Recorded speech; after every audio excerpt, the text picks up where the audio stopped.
Dear student, subject basic engineering drawing, unit number 5, engineering curve. In a previous lecture, we see ellipse by concentric circle method. Now ellipse by oblong method. તો તમને રકમ આપેલી છે, draw an ellipse having a major axis 100 mm and minor axis 70 mm by oblong method. તો ઇલિપ્સની રચના કરો લંબચોરસની રીતથી કે જેની મુખ્ય ધરી 100 mm અને ગૌણ ધરી 70 mm હોય તેવા ઇલિપ્સની રચના કરો. તો step number 1, draw a rectangle with one side equal to the length of major axis and other side equal to the length of minor axis. Draw the major axis AB and minor axis CD at the center of rectangle. Show intersection point O. તો તમારે rectangle બનાવવાનો છે, major axis 100 mm, તો 100 mm ની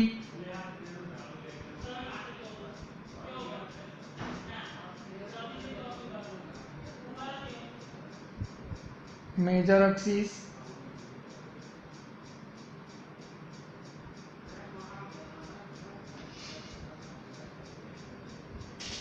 A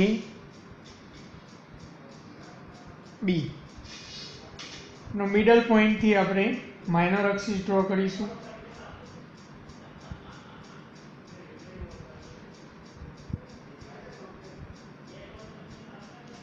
seventy mm એટલે કે 35 ઉપર ને 35 નીચે થશે.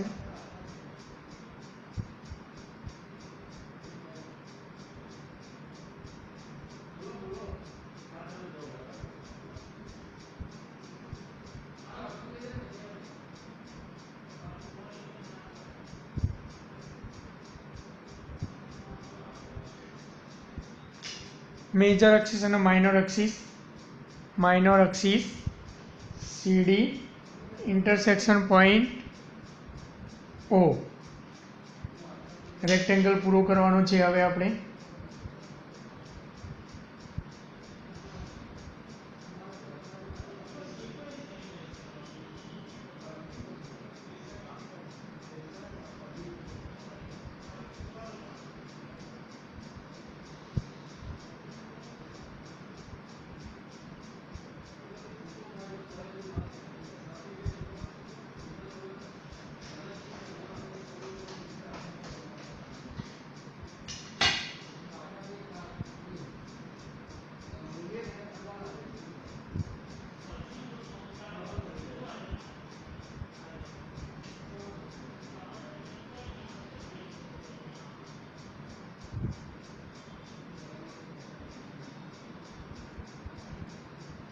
આ તમારો થઈ ગયો rectangle. Make 5 equal parts of half major axis OA. OA ના 5 સરખા ભાગ કરો જેને નંબરિંગ આપો 0 1 2 3 4 5. તો અહીંયાથી તમે 5 સરખા ભાગ એટલે કે 50 mm છે તો એક ભાગ કેટલાનો થશે? 1 સેન્ટીમીટરનો.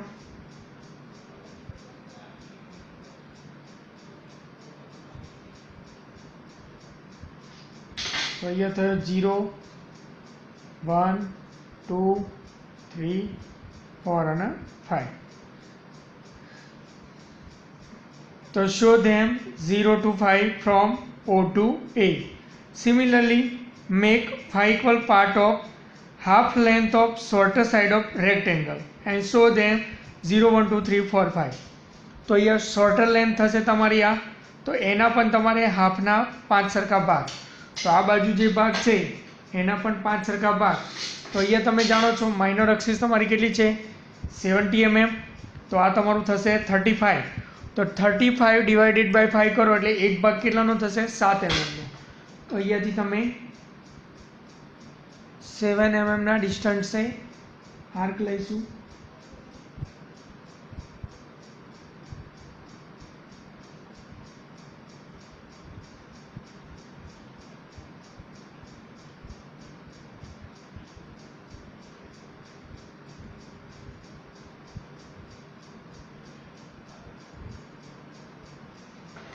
તો અહીંયા તમારો ભાગ છે 0 1 2 3 4 અને 5. હવે તમારે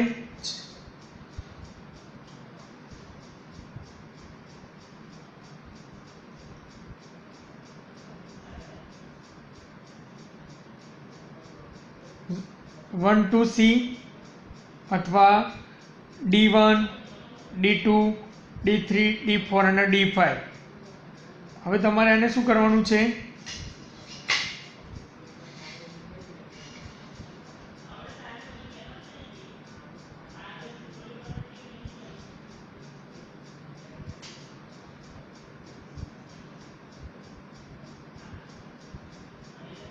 C1 એ જ રીતે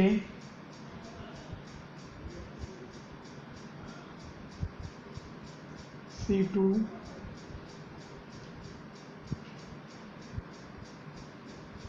C3 C4 અને C5. હવે આપણે શું કરવાનું છે? D1, તો D1 માંથી એક્સટેન્ડ કરીશું 1 નંબર સુધી. અહીંયા તમારો ઇન્ટરસેક્ટ થયો તે પોઈન્ટ આપશે P1. એ જ રીતે D2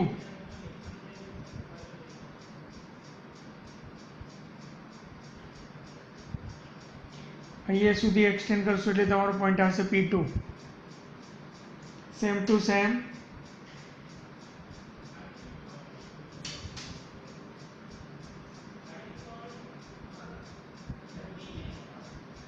P3 D4 માંથી પસાર થશે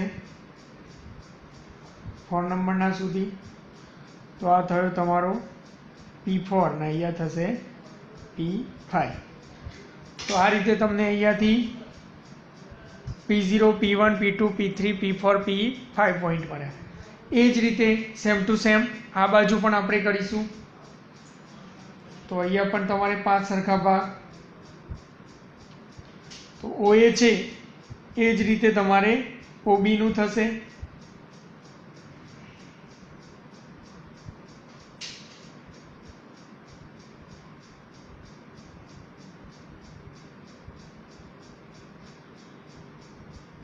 તો અહીંયા પણ 5 1 2 3 4 અને 5.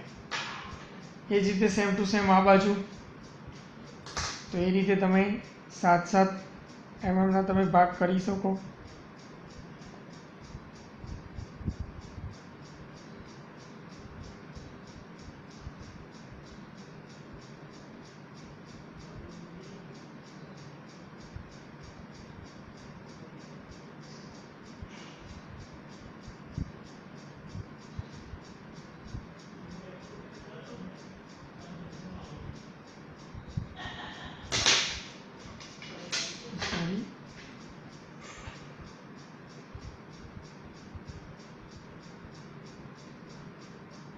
Seven, 7.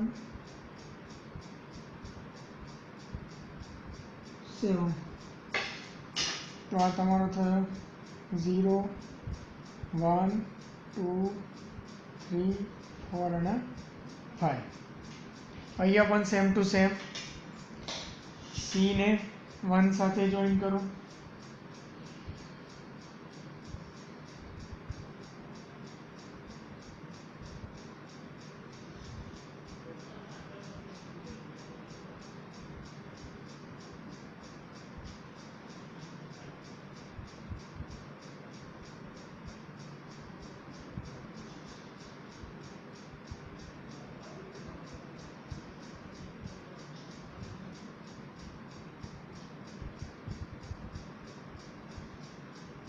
C5 same to same અહીંયા D1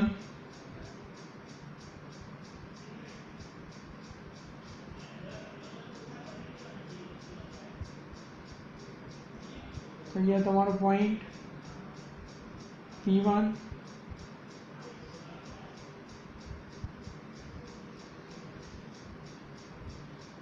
અને આ તમારું થયું P2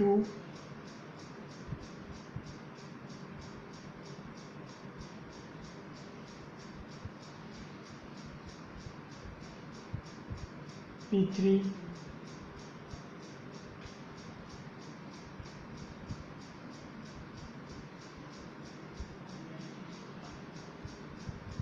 અહીંયા થશે P4 ને અહીંયા તમારું P5. તો આ રીતે તમે હાફ સેક્શન કમ્પ્લીટ કર્યું. હવે આને તમારે હેન્ડથી સ્મૂથ જોઈન કરવાનું છે.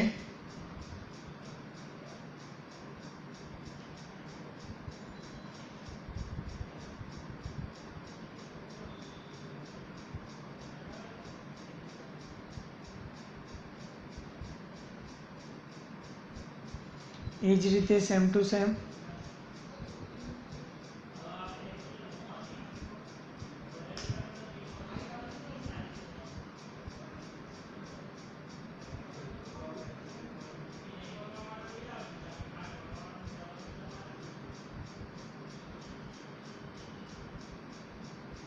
આ તમારો હાફ સેક્શન તૈયાર થઈ ગયો. એ જ રીતે હવે આ બાજુની પ્રોસેસ નીચેની સાઈડે પ્રોસેસ કરીશું.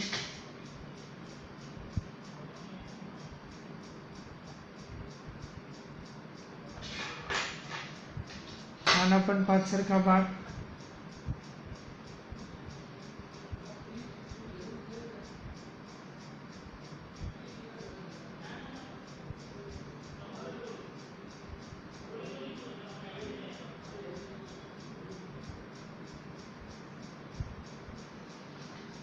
અહીંયા પણ તમે 0 1 2 3 4 અને 5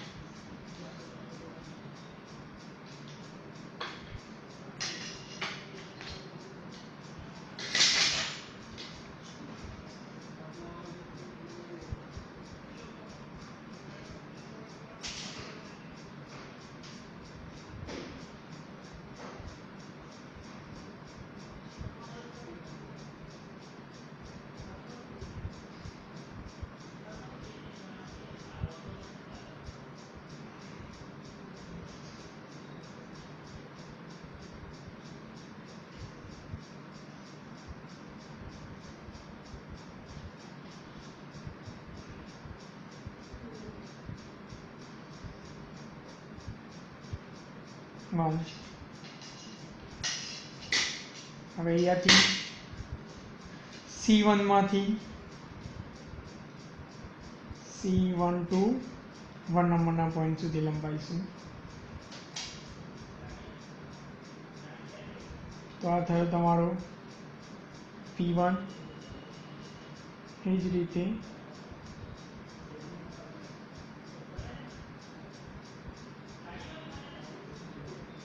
P2 એ જ રીતે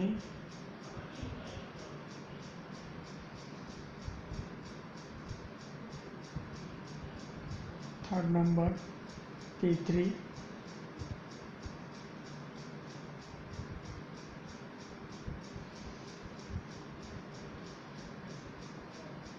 P4 આ થયો P5. આને બી તમે હેન્ડથી સ્મૂથ જોઈન કરી શકો.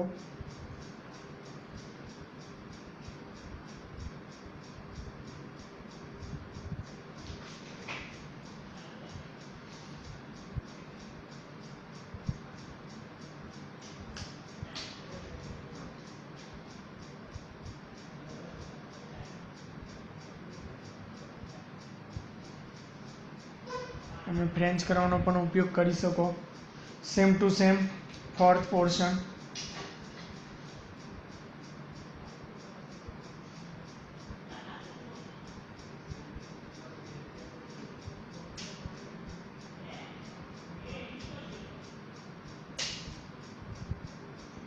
સેવન 5 સરખા ભાગ. 0 1 2 3 4 અને 5. Now similarly join this point D21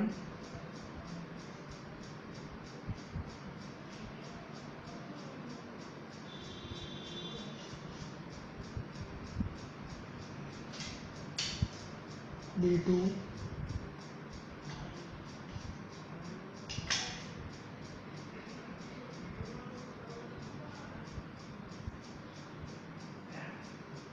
D3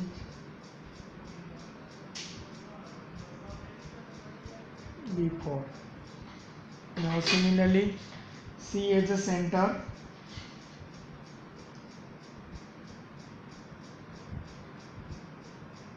C1 અહીંયા તમારો થયો P1, C2 extend up to 2 number, here point P2, C3 extend P3,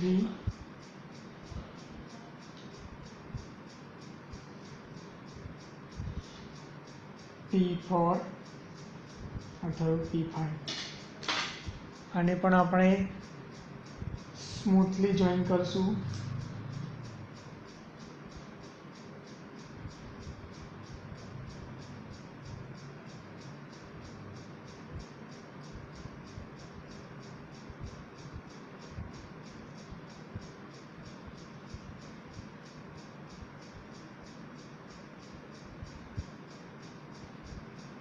તો આ તમારો થયો ઇલિપ્સ.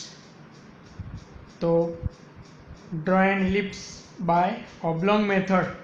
તો તમને મેજર અને માઇનર અક્ષિસનું માપ આપેલું હશે ડાયમેન્શન. તો એની અંદર તમારે ફર્સ્ટ મેજર અક્ષિસ ડ્રો કરવાની, ત્યારબાદ માઇનર અક્ષિસ, ત્યારબાદ રેક્ટેંગલ કમ્પ્લીટ કરવાનું.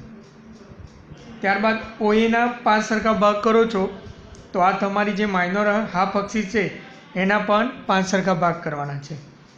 અહીંયાથી તમે 1, 2, 3, 4 અને 5 જોઈન કરો. એ જ રીતે નીચેનો D1માંથી પસાર થઈને 1 સુધી એક્સટેન્ડ કરો એટલે P1 પોઈન્ટ. એ જ રીતે 2, 3, 4 અને 5 તો એક સેક્શન થશે. એ જ રીતે same to same other part આ બાજુ પણ કરવાનું છે, સેમ ટુ સેમ થર્ડ અને ફોર્થ. તો આ રીતે જ્યારે તમે જોઈન કરશો એટલે તમને એલિપ્સ મળશે. Thank you.